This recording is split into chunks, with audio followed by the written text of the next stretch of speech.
Hello friend, true crime Hindi में आपका स्वागत है।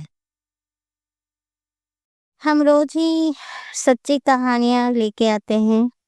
आज की कहानी है किराएदार या कातिल, एक रहस्यमयी केस सच्ची घटनाओं पर आधारित। दिल्ली के लक्ष्मी नगर की एक गली में एक फ्लैट का दरवाजा आधा खुला था।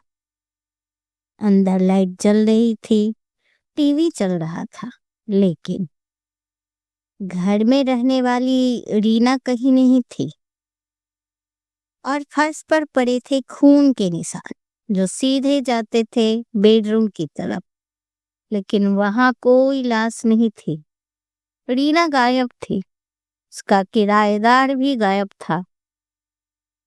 और यहीं से शुरू हुआ दिल्ली का एक ऐसा केस जिसने पुलिस को 6 महीने तक उलझाए रखा।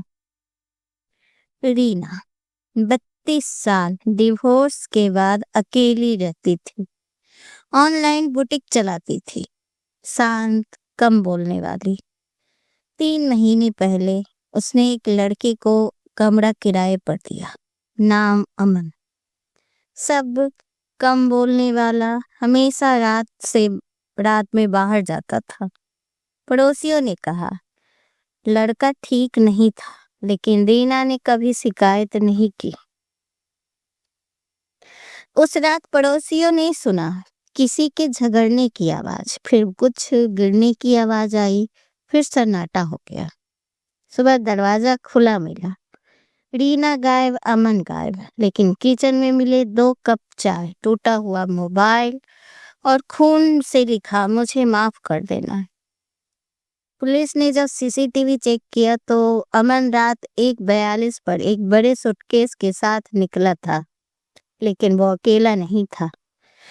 उसके पीछे रीना जैसे एक लड़की चलती हुई दिखाई दी, लेकिन वो रीना नहीं थी, क्योंकि उसी समय रीना का फोन घर के अंदर एक्टिव था। वो लड़की कौन थी?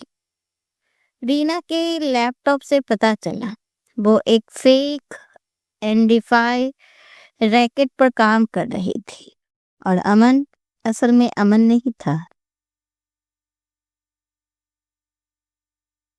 उसका असली नाम आरिफ था और वो पहले भी 2 शहरों में किराए पर रह चुका था, और वहां भी घर की लड़की गायब हुई थी। 6 महीने बाद पुलिस को एक कॉल आया एक होटल से, जहां एक लड़की रीना के नाम से रह रही थी। जब पुलिस पहुंची तो वो रीना ही थी, जिंदा। लेकिन उसने जो कहा उससे केस पलट गया। मैं ही कातिल हूँ। रीना और अमन मिलकर फेक आइडेंटिटी रैकेट चलाते थे, लेकिन अमन ने उसे धोखा दिया और पैसे लेकर भागने वाला था। उस रात झगड़ा हुआ, रीना ने गुस्से में अमन को मार दिया और लाश को सूटकेस में डालकर खुद ही बाहर ले गई। सीसीटीवी में दिखाई देने वाली लड़की रीना खुद थी, डिस्गाइज में। रीना को उम्र कैद हुई, लेकिन कोर्ट में उसने एक बात कही, मैंने उसे नहीं मारा, मैंने अपने साथ हुए धोखे को मारा। आज भी वो फ्लैट खाली है और पड़ोसी कहते हैं रात को 2:17 पर टीवी अपने आप चालू हो जाता है। तो ये था दिल्ली का वो केस जिसमें किराएदार कातिल था या मकान मालिक, फैसला आप करें। ऐसे ही रियल ट्रू क्राइम के लिए चैनल को सब्सक्राइब करें और लाइक करें। ऐसे ही मैं कहानियां जो बीत चुकी है उसको लेकर आपके पास आती रहूंगी वीडियो के जरिए।